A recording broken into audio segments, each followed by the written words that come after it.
और तुम विष्णु भगवान के हाथों ही मारे जाओ।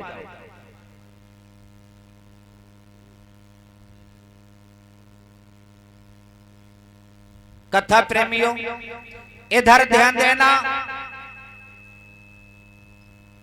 कि कश्यप ऋषि थे और कश्यप ऋषि की दो पत्नियां थी जिनका नाम दिति और अदिति था। ध्यान देना। अब यहां से आपको ये जानने को मिलेगा कि देवताओं में और राक्षसों में कितना अंतर है। इनमें कोई ज्यादा अंतर ना है। अगर सही देखा जाए तो ये बिल्कुल सगे भाई हैं। कश्यप ऋषि की दो पत्नियां थी, दिति और अदिति। अदिति के उदर से देवताओं का जन्म हुआ और दिति के उदर से दैत्यों का।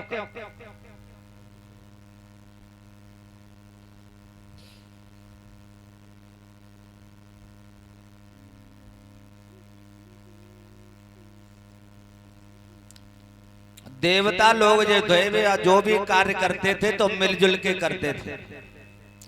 बड़ा उनमें संगठन था। और जैसे घर में परिचय जी महाराज, एकता होती है, संगठन होता है, उस घर का आनंद ही कुछ अलग होता है। जैसे कि हमने अपने इस लड़ैया पर में आकर के देखा है अपने श्री कृष्ण भाई साहब के घर में है?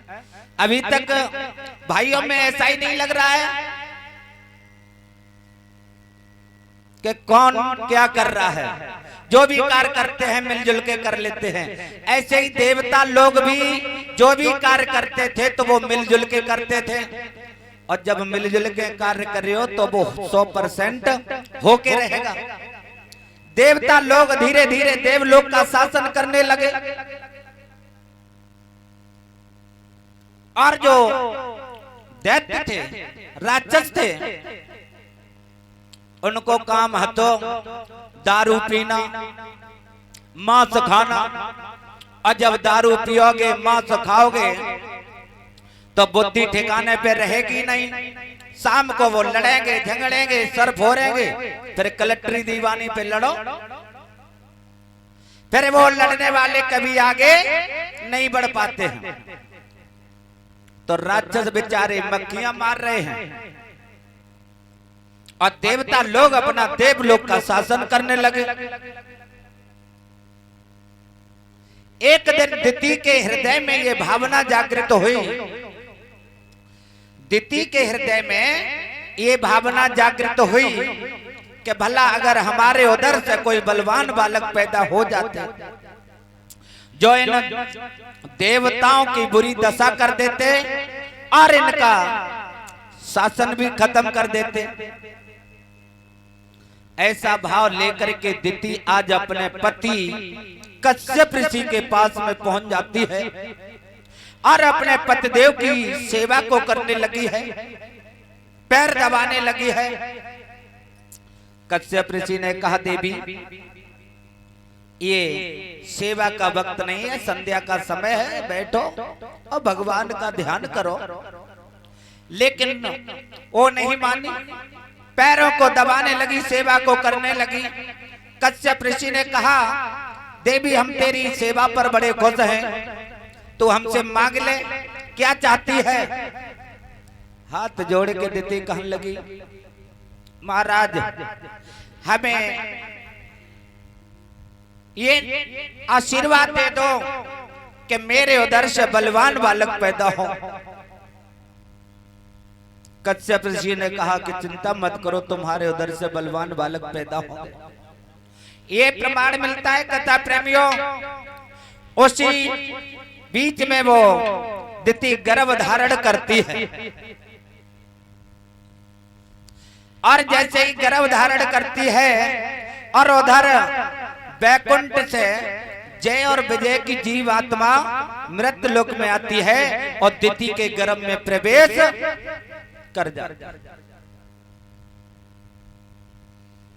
समय आने पर दिति के उदर से 2 बालकों का जन्म होता है, जिनका नाम हिरणाक्ष और हिरण्यकश्यप पड़ता।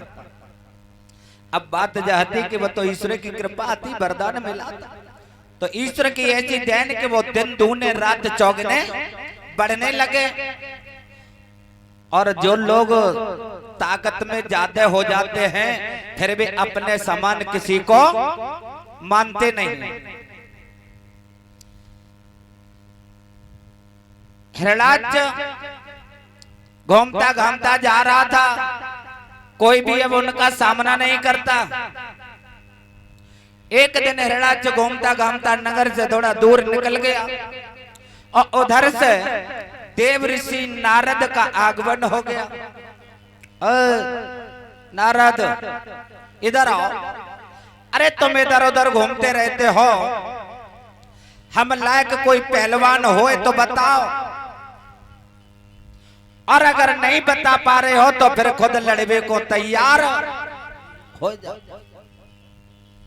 नारद जी कहने लगे, नारायण नारायण, ये हमसे लड़ने की बात कर रहा है।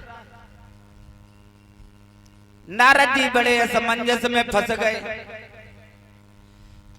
तब तक क्या देखा देव ऋषि नारद ने कि विष्णु भगवान शूकर का रूप धारण करके पृथ्वी को ला रहे थे।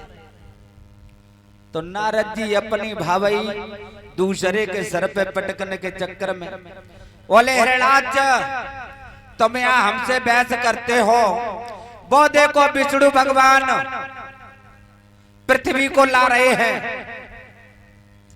जैसे ये कहा कि विष्णु का नाम लिया, हिरणाक्ष भागा। विष्णु आज तुझे जिंदा नहीं छोड़ूंगा, हमने सुना है कि तूने कई बार हमारे पुरखों का वध किया है, लेकिन आज मैं बदला लेकर के रहूंगा। और विष्णु भगवान की तरफ भाग दिया हिरणाक्ष। विष्णु भगवान ने देखा ये दुष्ट मानने वाला है ना, ये नहीं मानेगा। उसी समय कथा प्रेमियों,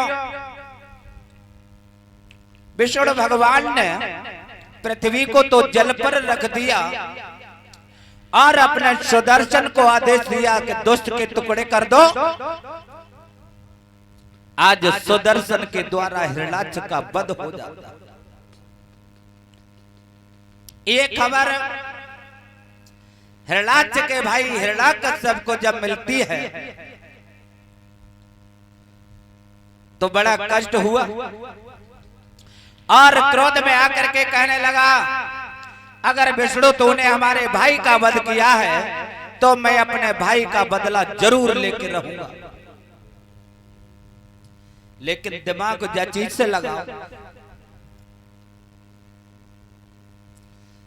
कि आदमी आदमी से दुश्मनी ले सकत परिचय जी महाराज, लेकिन इंसान भगवान से दुश्मनी नहीं ले सकता है ऐसे। और क्या हुआ?